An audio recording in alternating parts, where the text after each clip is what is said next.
Good morning, everyone. Thank you very much for attending this last day of the conference. My name is Tom Langston.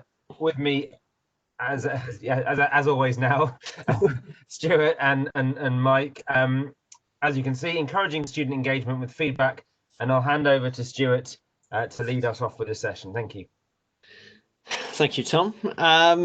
So this session, we're going to do a bit of double duty. It's going to have some content and some examples of how you can co-create things with the students, particularly focusing on assessment, but it's going to be transferable to anything that you might want to communicate with your students or co-create with them. But at the same time, we're going to be modeling and showing off various audience response tools. As just a caveat, we're probably overdoing it quite a lot with the audience response tools in this session. I wouldn't recommend that you ever use quite so many or so many diverse ones, but this is just a chance to show you in a practical way what some of them do. So to start off, we're going to be using Nearpod.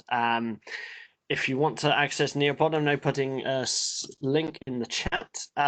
This might be something you can open in another browser tab, but you can also maybe use a mobile device. Am I right about that, Tom? Or am I leading people up the garden path? Getting nods from Tom. That's good. It works across everything. The caveat with Nearpod I put towards like mobile devices, especially when you get to more phone size one, it does work, but it is very small.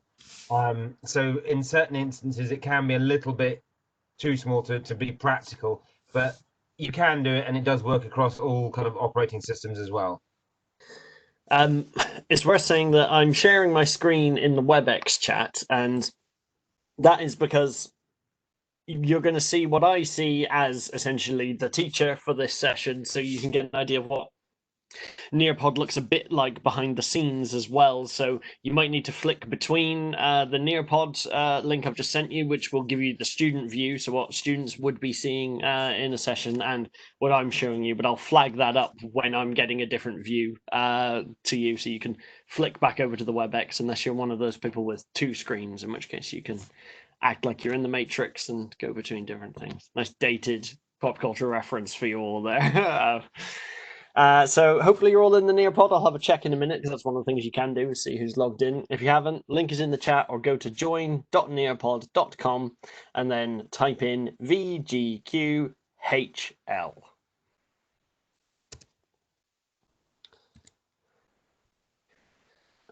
So, as I said, this session is mainly about unpacking and exploring co-creation, but particularly around assessment, and to unpack some of the benefits of audience response tools, to ensure that students are aware of what assessment requires and able to have some input in shaping assessment or changing direction as needed.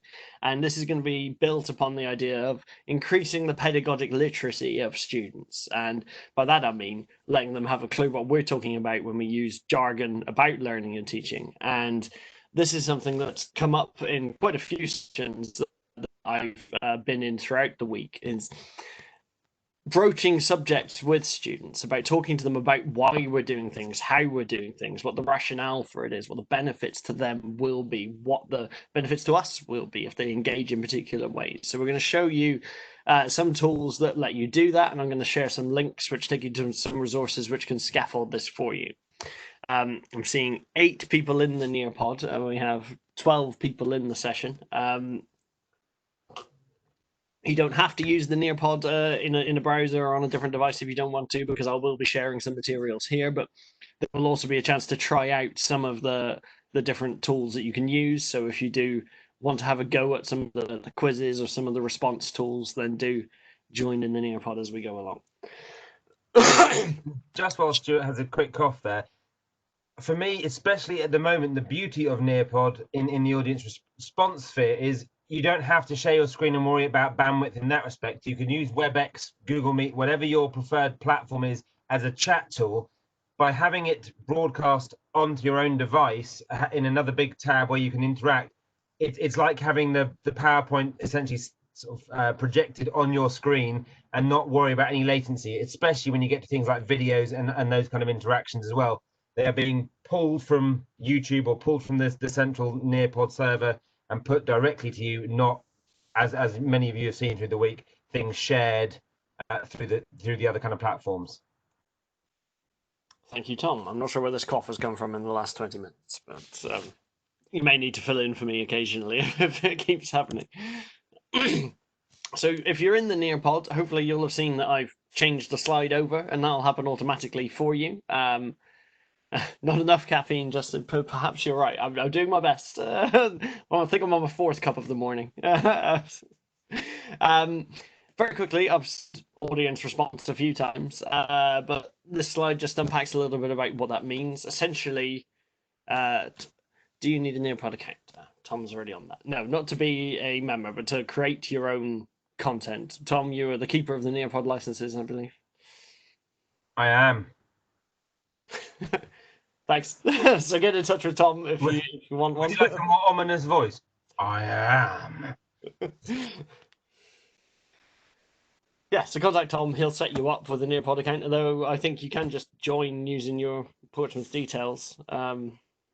You can create, and you will get what's called the silver license if you create one. You won't get all the features, but the free version does have an awful lot. It limits things like amount of people that can connect. So if you're only doing something like this today, you wouldn't necessarily need the full license because you'd be able to cope with it. We can do that in another sort of bit, knowing how much we have with Stuart today on the co-creation side of things.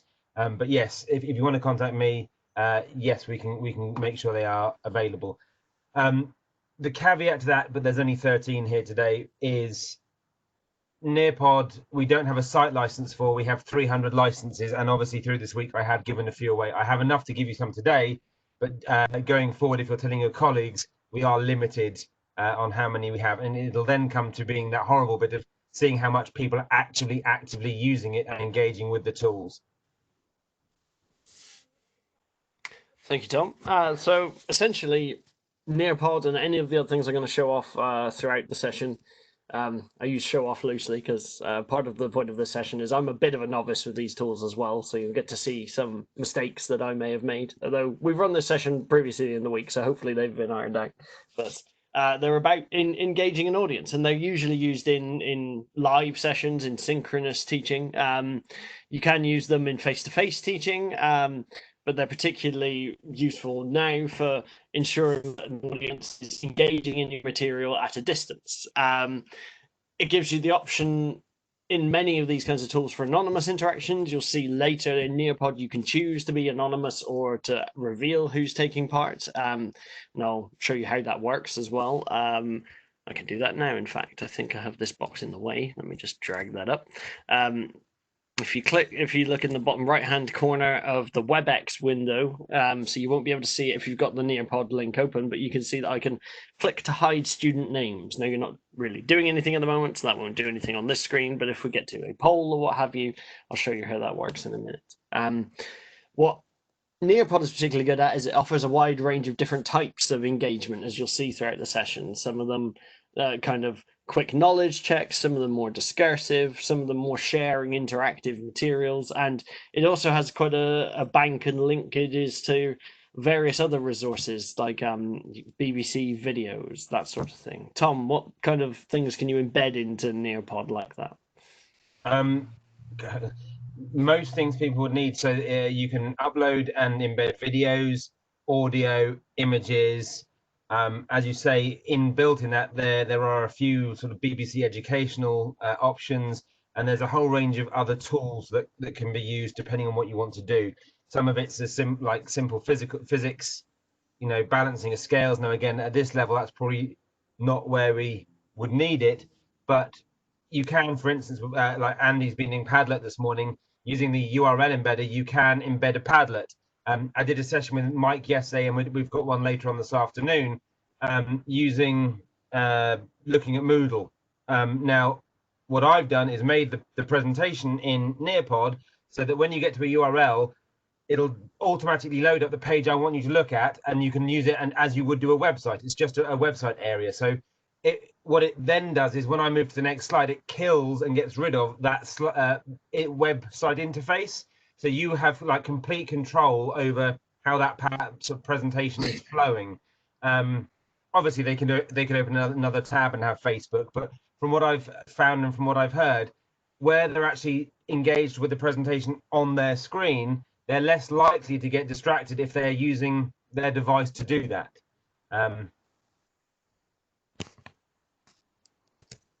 Fabulous. Thank you, Tom. So, very briefly, because I decided to be autobiographical about this and share everyone me with a shaved head. I'm not usually the kind of person who likes to stand at the front of a class and talk for a long time. I like to do quite silly things. Here's me with some string, for example.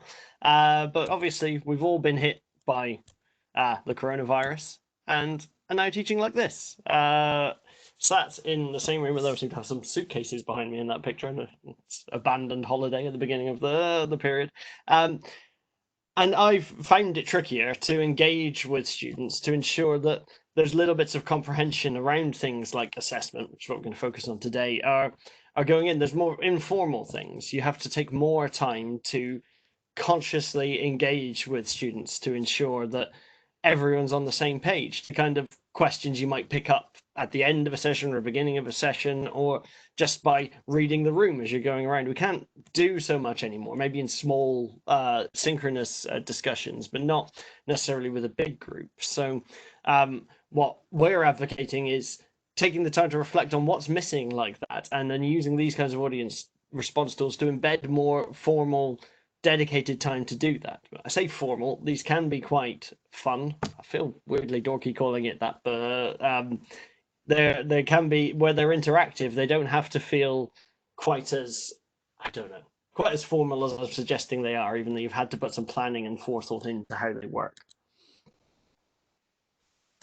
So, because we've all had to change due to COVID, I'm going to ask you to use this collaboration board to tell me what you've had to change about your assessments, if anything, and a little bit about why. Now, those of you who are watching in the WebEx window, you'll see that on my screen there's a board that's come up that's sort of opaque and grayed out in the background, and it's telling me this slide is a collaborate board, the exclamation mark in the middle of the sentence, quite confusingly. But would you like to approve student comments before they are posted? So I can choose yes, and then I will see everything before you do, and I can decide that it goes out. And obviously that's good for filtering things that are off topic or profane, or with that sometimes inimitable student sense of humor that's not quite on topic. And you can also choose to apply that for the rest of the session if you have any more boards like this, or you can leave that unticked so you can decide each time, and it might change based on the topic you're using. I will click apply for the rest of the session and hope that everyone is all responsible in this, and click no, so you can post whatever you like. You can add text, or you can also share images. So there's a little box in the corner with a little picture icon which you can click on. So I don't expect anyone to necessarily go into the Moodle site and screen grab their assessments now, but you would be able to should you want to. Now, one of the things that I'll show off while you're thinking of some ideas is that you can flick between the student and the staff view. So if you go to the top right-hand corner in the teacher view, don't I call it the staff view, and click it, you'll change to the student view, so I can see what you're seeing. On this slide, it's going to look very similar, but you'll see that there's a few little things that I have. So this is how you're seeing things. And Tom has put a picture of a video from what I can see. Tom? It was just to kind of demonstrate that you can upload the images. I think this is where I while people are sort of typing and adding things into the board, this is where you get to the why you wouldn't project like we are the back end of Nearpod, because obviously people don't like to put stuff when they feel like they may be judged for what they've put. We've all experienced that, you know, what does everyone think and how many hands never go up in the classroom. Obviously Stuart can see as he is there what's being come in and from whom, but on our boards on the screen that you're using, you don't see it here. And as if by magic, he has obviously ticked these hide student names, so we can do it that you project this the teacher view and you anonymize that. But again, that kind of then takes away that facility that you as the academic know who is putting what to try and help and shape the answer, knowing a bit about your students. As Stuart said, you can switch to a student view, and when in that mode, you can also pop it out. So again, for those of us when teaching or in a classroom, if you're more confident with it, or if you have two screens at the moment, what Stuart could do, for instance, would be pop out that student view to a separate window, and he'd be able to drag the teacher view to the window that no one's looking at and leave the student view available, so that you're then broadcasting only a student view, but he can still see the teacher side of it as well.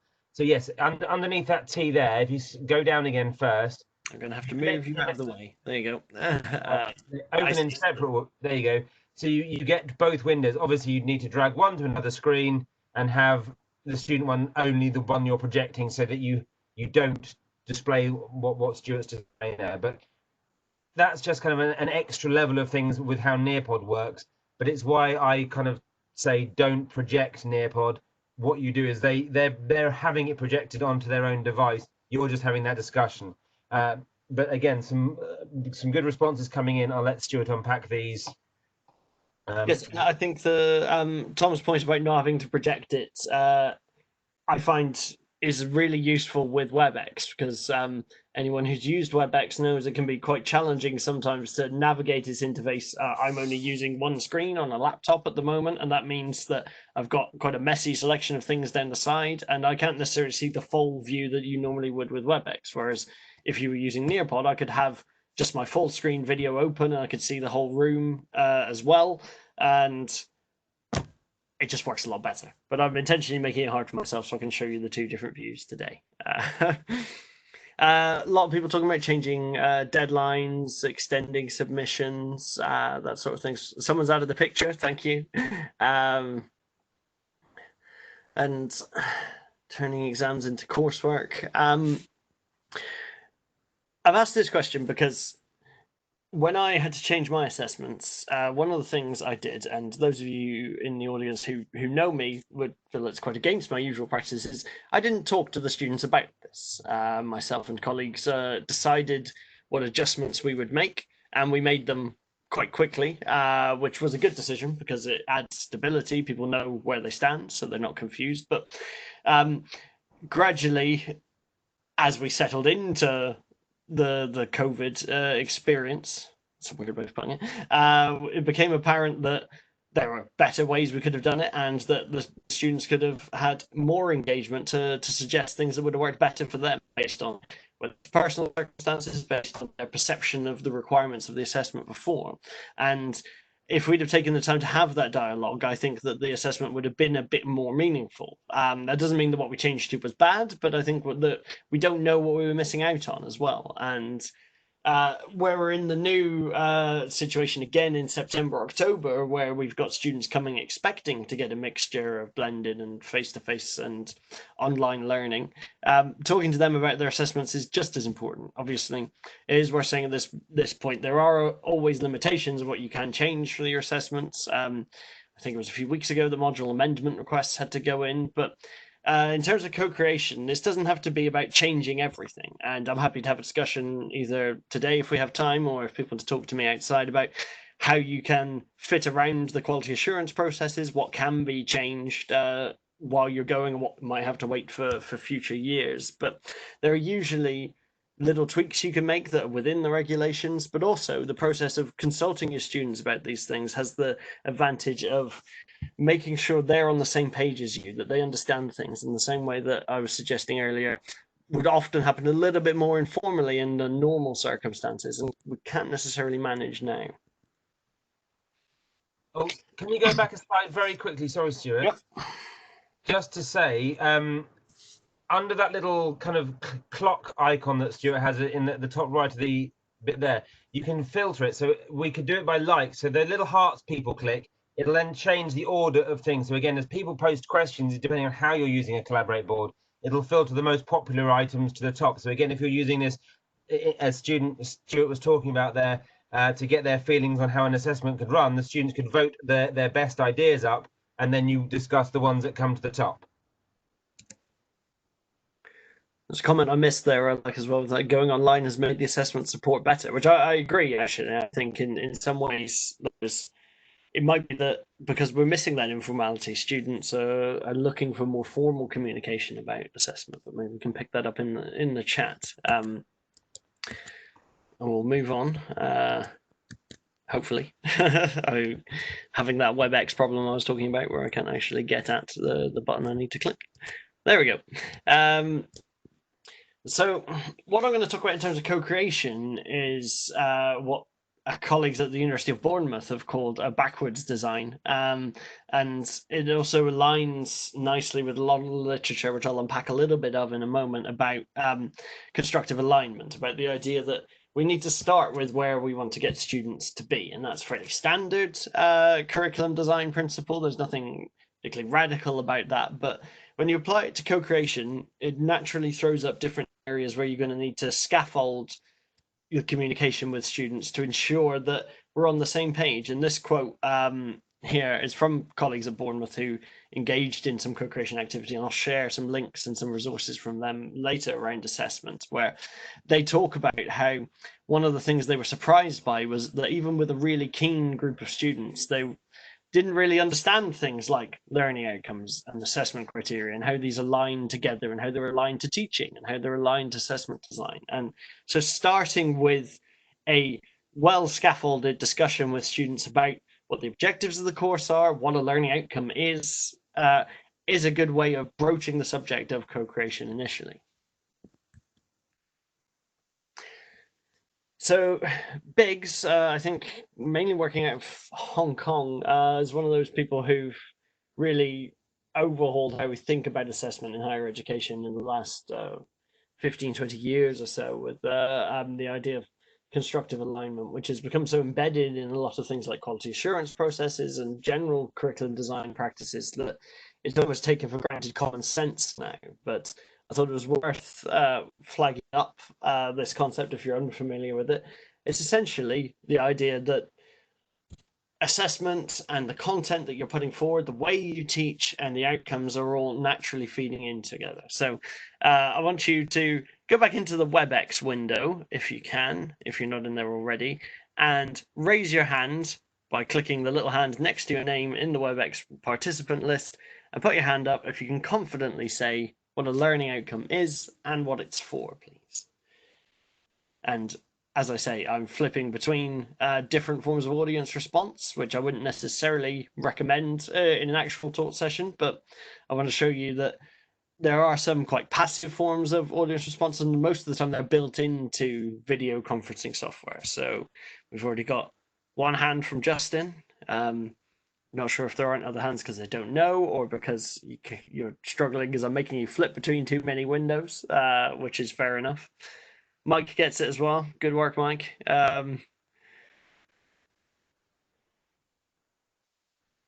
it is an important lesson in here as well, that if you ask too much of students, that in terms of their audience response engagement, it can be counterproductive. It can be quite challenging to be sure you're getting the right answer. As I say, I'm sat here not sure whether you all know what a learning outcome is, and you can't find the hand button, or you're not in WebEx because you're following on the Nearpod, or you all don't know. And for me, there's it's a bit of a continuum in the way that you use audience response systems, from the very passive, which obviously is really good for engaging whole large groups, but actually doesn't really tell you very much, to those which can be a bit more labor intensive. We'll see a few examples later where students having to contribute quite substantial thoughts to a session, which might mean you get fewer people contributing, but you know that they're contributing in the way that you want them to.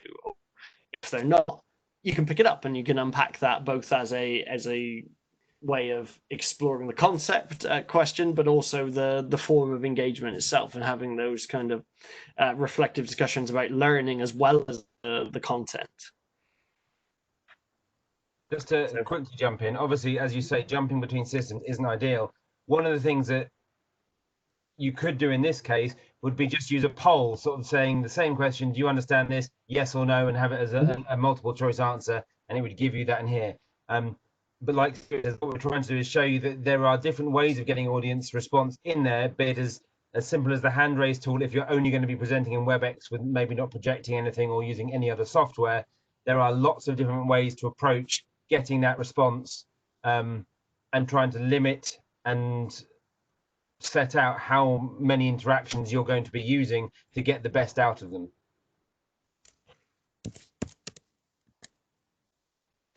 So this is just a visual representation of what I was talking about with that idea of constructive alignment, that you sort of start off with your objectives, they feed into what your learning outcomes are, that feeds into assessment design, and they feed into teaching activities. Fairly straightforward, but as I said, these things aren't always clear to students, no matter how much time we spend putting them into module handbooks, on Moodle, what have you. It's not always apparent why we've made these decisions, and when you're co-creating with students, starting to explore those ideas is often a good starting point. I'm not saying you need to do an hour, 2 hour lecture about pedagogy with your students, but unpacking some of the rationale, particularly now where we're at a distance and it may feel a bit more alien to them, is going to be something which helps those conversations be a bit more meaningful and help them think about the benefits of them thinking about their own learning and the kind of teaching that you're delivering. Then, if you're in the Nearpod window, you'll see that there is a fill in the blanks question, which is one of the ways that you can get audience response. And this is a bit more of a knowledge check than just an engagement, like the raising of the hands or the slightly more discursive collaboration board. This is a chance for me to see that people are following along. So I've had a bit of an up and down discussion about learning outcomes in the last 10 minutes or so. Here is a quote from Biggs about learning outcomes and how they align with teaching. I'd like you to drag the right words into the sentence, please.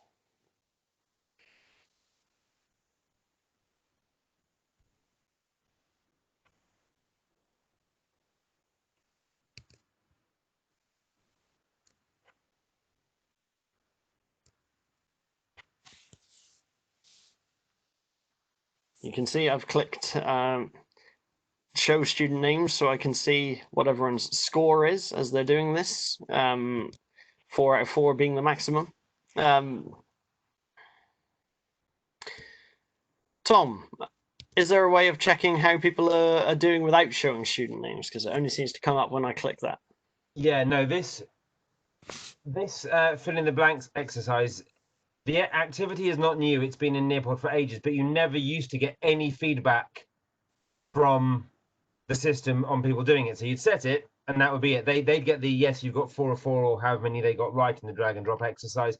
You, as the academic, had no way of knowing what they scored. This is a new feature that they've added in, being that you now have that data. Obviously, what they don't have yet is that ability to show and hide names to see the score as you're going, which again brings it more to that. You don't project this back end so that you can still see who's getting things right, who needs things clarified later on, and how the class is doing. But apologies to anyone for exposing your scores here, but you can see that this does show me that a handful of people have not replied. Most people have, and then I can click done. And it tells me I got 0 out of 4. Ouch. I didn't try. If you go back to that show the student names a second. Yes, there we go. At the top there, it says view answers. What you'll be able to do is look at each individual answer and see where people put their statements. And again, maybe click on someone's name. Does that bring it up? No. No, it's not showing me that. It just shows me the right answer. So yeah, it shows you the right answer. So you can't see what people got wrong and where people put things. You just have the overall score at the moment. And again, it's one of those bits that they do keep updating and changing the back end to the system. So it may very well be slightly different. The activity will be the same in terms of what you build and that kind of side of it. What their admin side may do may be slightly different from what you see today. Now, what I like using these for, as you can see, I've put a quote in here about what a learning outcome is, and I think this is good for just getting people to actually read important content. So I could have just put this quote on a slide. I could have read it out to you, but if you have to drag and drop things into it, it means you have to read it. So it might not be the trickiest test in the world, but it's one that sort of ensures comprehension as you're going along. And if people don't understand, you can unpack why that might be. This one, because it's quite brief, there's not much you can do. Can you do that with images? Rebecca says. Tom, I don't think you can with the fill in the blanks. Is there anything similar? There are tools that utilize images. So there's kind of a matching one which can take images So that there are a lot of tools that do lots of different things within Nearpod. Fill in the blanks isn't one of them, but we can look at what, again, it comes down to what you're trying to achieve, and we can try and help you fit that activity into this or one of the other systems that we have. So again, there will be a way around what you're trying to get to again achieve the learning outcome. So the next screen just tells me, sorry, I clicked the wrong part. I've moved on to the next one. Is there a way of putting the white boxes underneath a word or phrase? I'm not sure. Tom? I don't think it's that cleverly. Again, we can maybe have a chat about what you'd like to do. It's pretty clever, but no, I think from what you saw there, it is just they put it in the, it's a very simple drag and drop exercise. Yeah, so for that, I just copied and pasted that quote into the box in Nearpod, and then it just asks you to click on the words you want, and it automatically takes them out. So while I might not be doing what you're after, Lee, it is very easy to set up. As I say, as a bit of a novice with the tool, I managed it. But more prematurely, because I am a novice than I intended, I've put the next activity up, which is a bit more of an open-ended one. I'm just going to click over to the student view for those of you following in WebEx. I find the throbbing of the logo quite unsettling for the flick to the student view, but that might just be me. So you'll see in this box now, it's asking you a question: what makes a good learning outcome and why? And this is a big open-ended box, which, as far as I know, Tom, unless you can tell me otherwise, doesn't actually have a word limit on it. I think you can put pretty much whatever that I found. Again, you probably wouldn't want them to have too much there, but it does mean it's more than just a simple short answer. You can get a little more in depth with things. Yeah, and you can now as well. Sorry? Oh, no, exactly what you were just saying. I'll let you carry on. Okay, you can record audio responses as well. So if you wanted to express yourself verbally, which might be quite useful for students, particularly because I'm going on at quite a clip here through some of the activities, and that's usually not a good thing when you're using audience response, taking your time to make sure that everyone has a chance to fill in properly. But some people might find that they can respond more quickly by recording an audio, but obviously that has implications for how you engage with it. If I don't know what anyone's recorded in audio, which I imagine is quite a risk to just randomly play in front of a group of students, but it might be that you're asking them to record something which then you'll take away later and feed back on Tom. Yeah, exactly. On that is the other side of this is you can, using the student paste code, embed one of these within a Moodle site. So you may not, as Stuart said, use the audio bit now as live, but actually what you could do is pose them a question that they then verbally respond to. So where Lee's talking about English grammar and stuff, they maybe describe how you meant to use an apostrophe. You can set an activity where they verbally put the answer in. And Stuart is now gone into the back end of Nearpod, and you'll see there's live lesson, which is what we're doing now, but student paste comes with the ability to embed it within Moodle and use it how you need to. And again, you can have multiple codes for a student paste or a live lesson, meaning you can run it with different groups at different times and just jump back to that one at any point. And again, with student paste, there is a button inside that says view progress, and you can see which students have undertaken it and where they're up to and what they've answered. So again, you'd go to the slide that we've done now, and it would show off all the audio recordings or the text for each student. Thank you, Tom. Mike, any thoughts about where the student paste ones might fit in with the Moodle template, for example? Because it strikes me as a good opportunity to structure a taught session and then fit in with what you've been developing. So the student paste ones, so they can work through it in their own time. Yeah.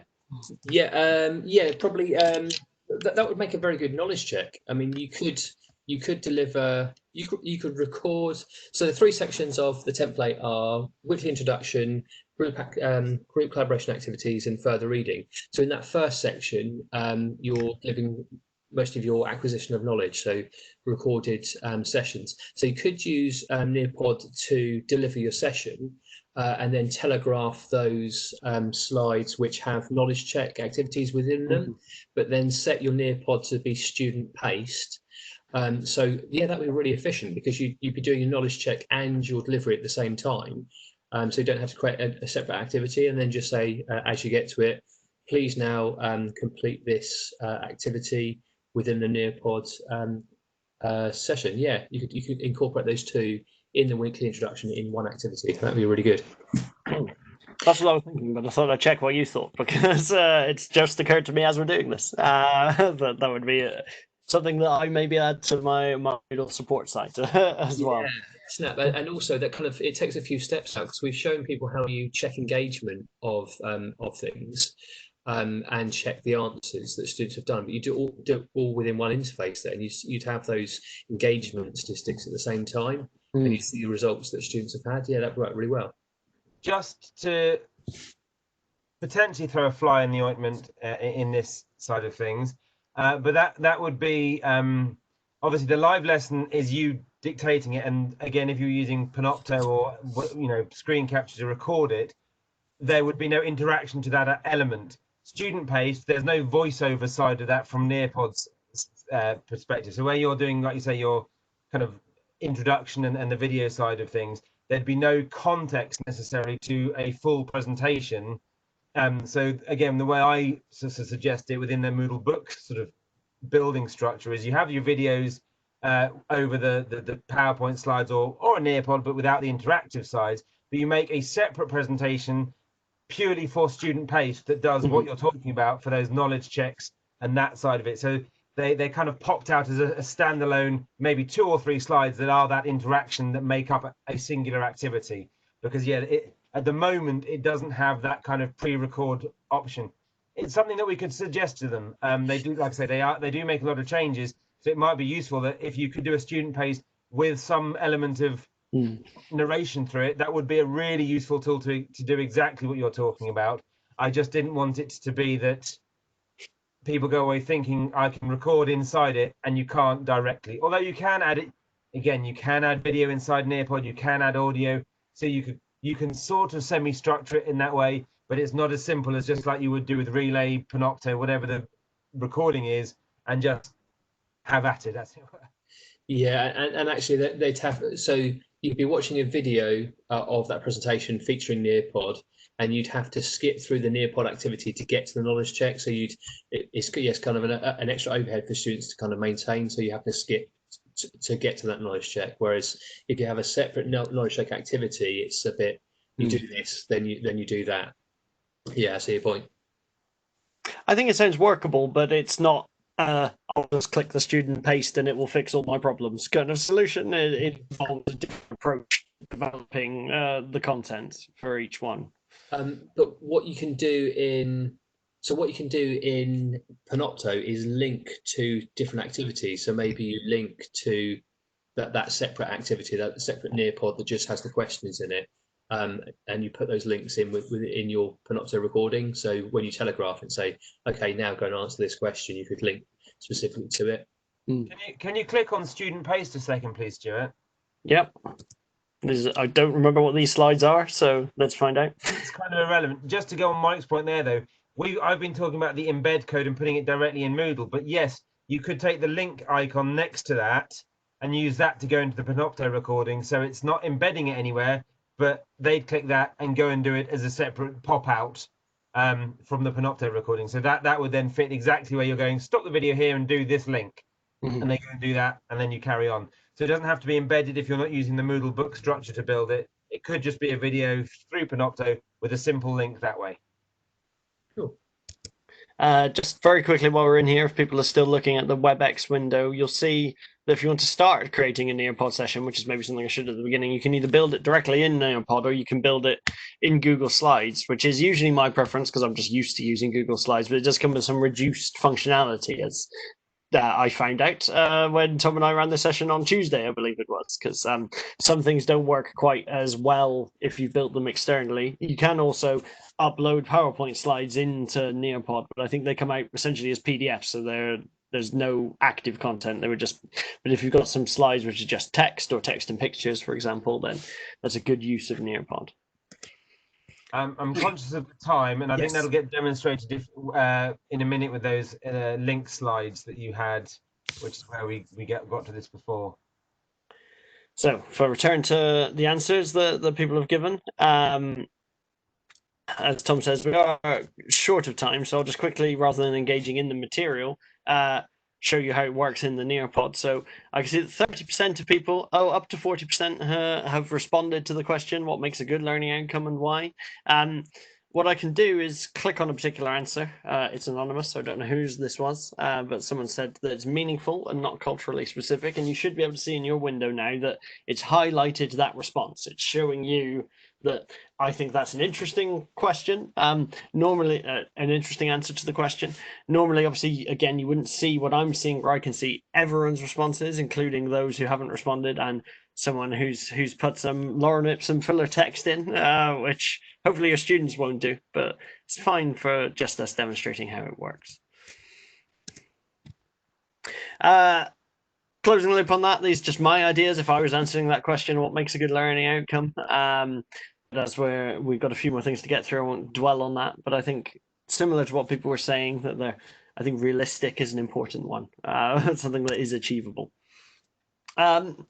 I've said co-creation a few times, and hopefully this is an idea which many of you are familiar with already, but essentially by that I mean students and staff working together to design something to do with learning and teaching, whether that's curriculum, whether it's a pedagogical approach.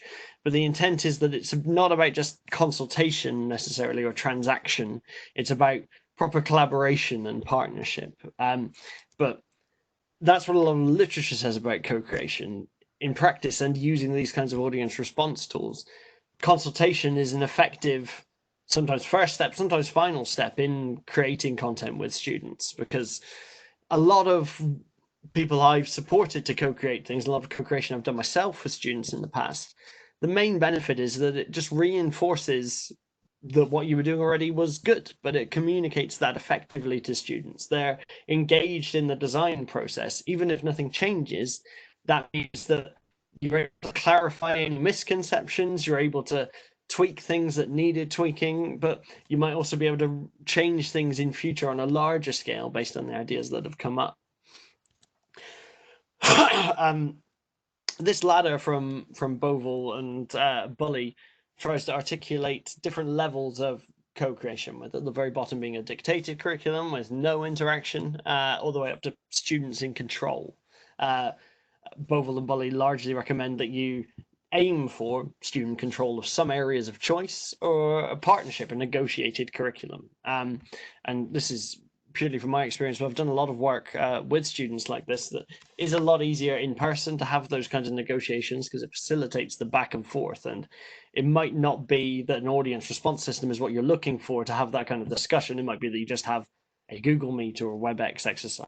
Works better with small groups. But one of the criticisms that I hear a lot about co-creating with students is that you don't have there's many opportunities to do it with large groups, and what audience response systems let you do is scale up the process. But it might need scaffolding to move up this ladder. Now, you might not be able to see this ladder because it's quite small. I can't zoom in, unfortunately. It just keeps it the same. That's one of the ways that Nearpod works for some reason. But starting off by engaging them with those kinds of knowledge checks about things like learning outcomes, why you're doing it, what your learning outcomes are, might be a good stepping stone to move from the bottom to one or two rungs up the ladder, which you then, based on the feedback from that, based on their understanding of what the assessment's about, you gradually move up to giving them choices about what they could change, what they want changed, what you're comfortable with changing. And that's an important part which often gets forgotten in co-creation, is that it is co-creation. It's not about students telling us what to do. It's about us having a dialogue with our students. And if they come up with ideas that are unworkable, or you simply don't want to do them for whatever reason, that's fine. But it works better to communicate that back to students about why changes have been made, why things haven't been changed. I will skip ahead because there's a few things that I want to get through. And essentially, co-creation works best when it's about freedom of choice. And that might be something you can build into your modules on an annual basis. For example, using portfolio assessments. For your module amendment requests, you just have to say that you're using portfolios, and that will give quite a lot of choice to you and your students about what goes into them. But needs to come with some scaffolding for students about how to engage with the portfolio if it's a new thing. There was a session yesterday that I ran with Becky Holman and Simon Archer about using the Mahara eFolio platform, which you might want to watch the recording of on the Telltale site if you are interested in using electronic portfolios, for example. Oh, that slide has gone a bit funky. Oh, it's in there twice. That was must have been an error on my end. What I've been trying to get at throughout this session is that like co-creation only works when you're careful about defining the boundaries with students and exploring why you're doing it and linking it back to the things that have to be done, about what can't be changed, where you want students to get to, and that can be a good way of also having a dialogue around things like the hallmarks or any employability skills that you want the students to develop that are unique to your course. But I've also talked about informed consent here, i.e. if you're letting students shape an assessment in a particular direction, unpacking for them what other opportunities would have offered them, what they might be missing out on if they choose to go for a portfolio over an essay, for example. There are also considerations with co-creation around the scale of things. I've seen a lot of fantastic practice over the years of co-creating things with a very small group of students, and they tend to be the keen ones or maybe their student reps, and that's perfectly fine, but you have to then bear in mind about how you can scale up to the whole group. And that might come with another level of scaffolding where you have to unpack some of those issues around pedagogic literacy, about getting students to understand some of the jargon we use, about why we use learning outcomes.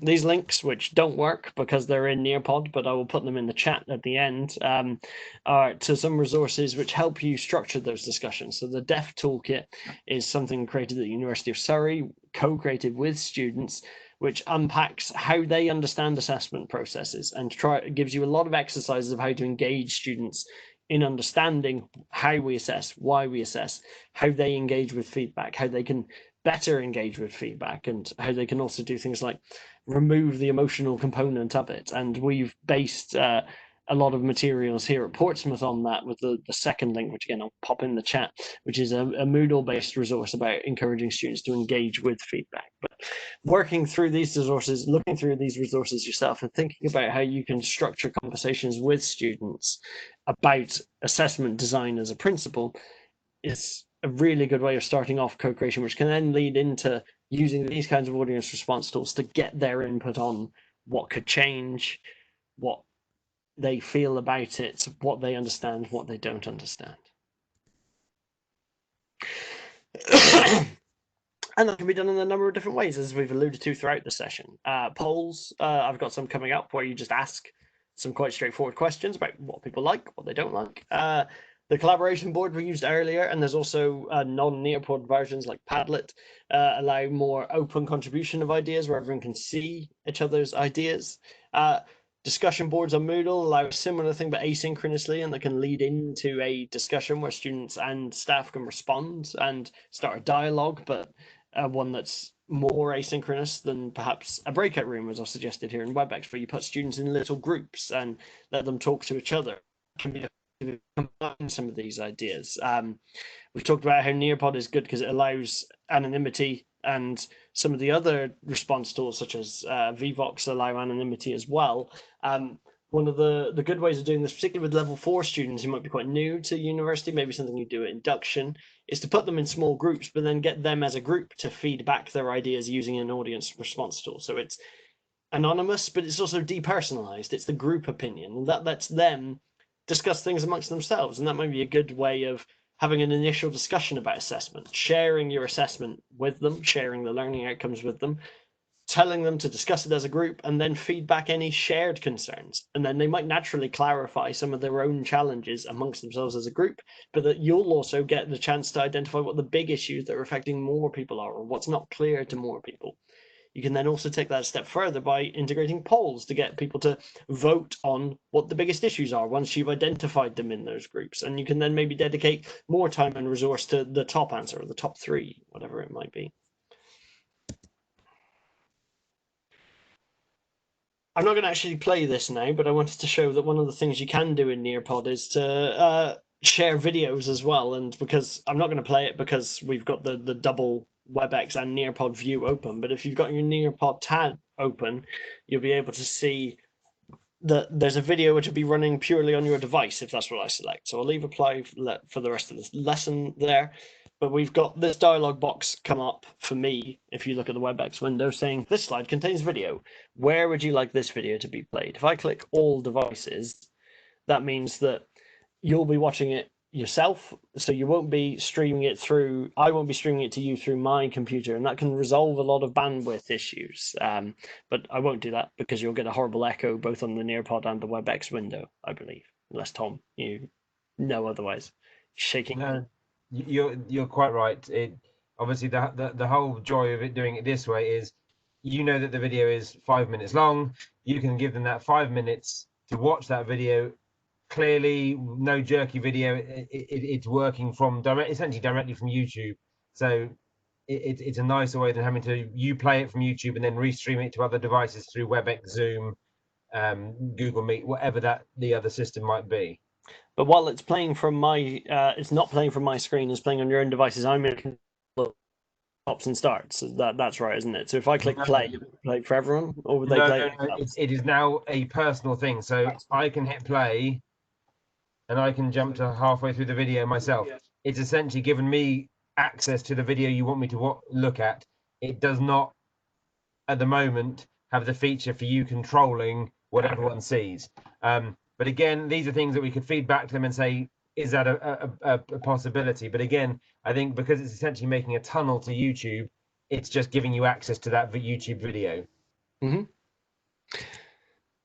I'm aware we're running out of time, so I think I'll maybe skip some of the things that I planned to do, which was and just do this one extra showing off of a different tool we haven't used yet, which is Vox. So as I suggested earlier, I wouldn't recommend mixing and matching your audience response tools under normal circumstances, but because we're demoing audience response here, I've done exactly that.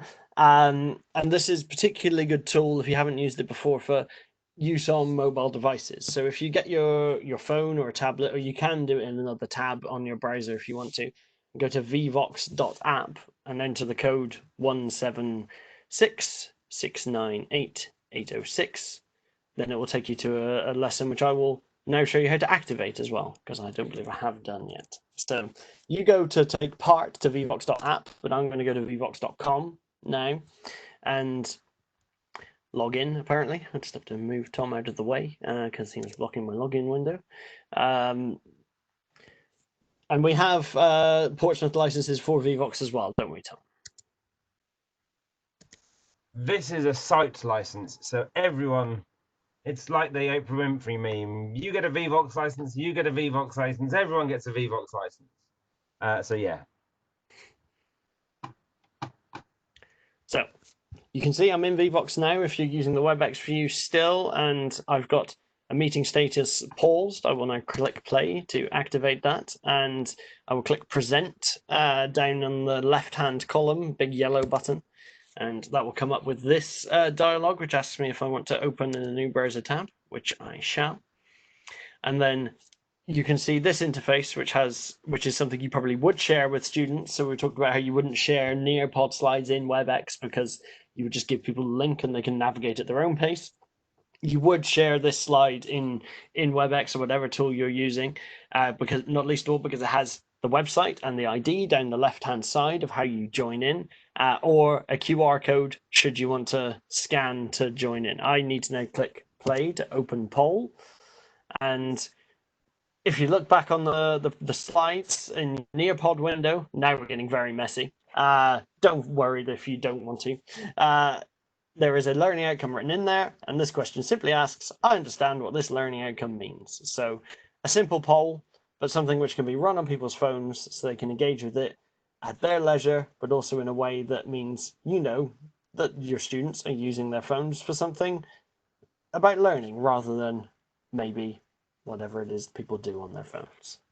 And equally, if you were going to be using just Vox to do this, Vox plugs into PowerPoint, so you could have that up and then go to the slide. Equally, within the Vox area where Stuart's typed the question, I understand what this learning outcome means. He could, in that question, copy and paste that, develop and employ innovative course materials and etc. and put that in there. So it would be more self-contained than it currently is between two different systems.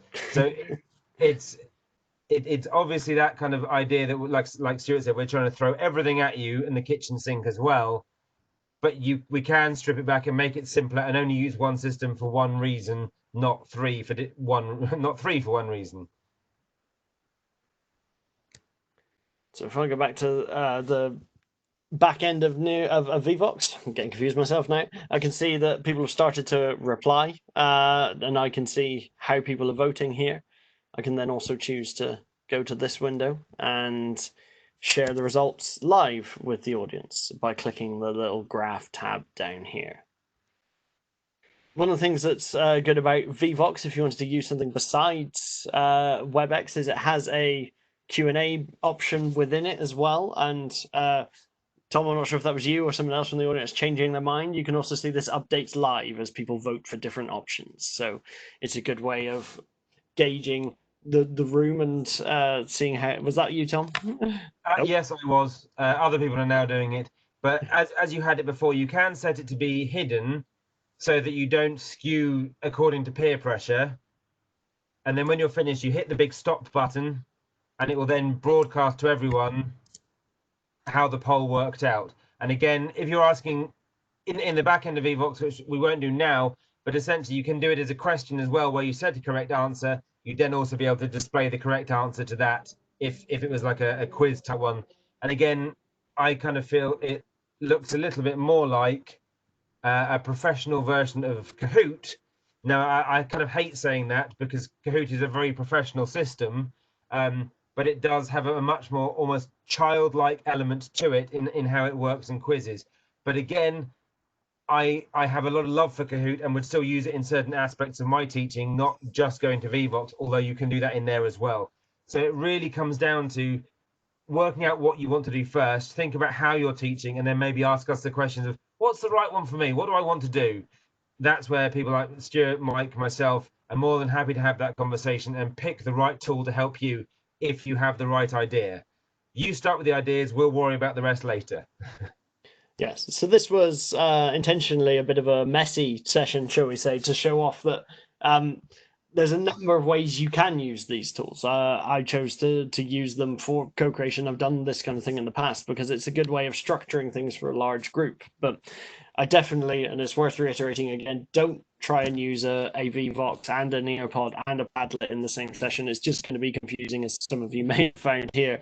But it is about trying out some, perhaps, to see which ones work best for you, because they do offer similar but sometimes quite different things. And like Tom says, I quite like the professionalism of Vox and the fact there is a plug-in for PowerPoint, so it's quite easy to make Vox slides as you're going through. But Nearpod allows you to structure a whole session with quite a wide range of tools within it, so there's quite a lot of variety there. We're pretty much out of time. Any last questions?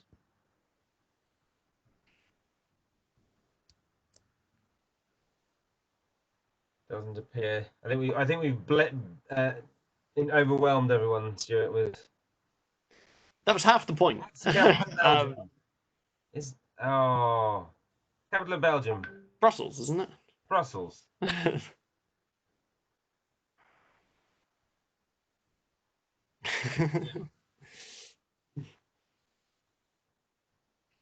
Well, thank you everyone for joining us. And as I say, that was a bit of a whistle-stop tour of both co-creation and about 3 different platforms. So thank you for sticking with us. And we'll see you hopefully after lunch at 1 o'clock. I will stop the recording.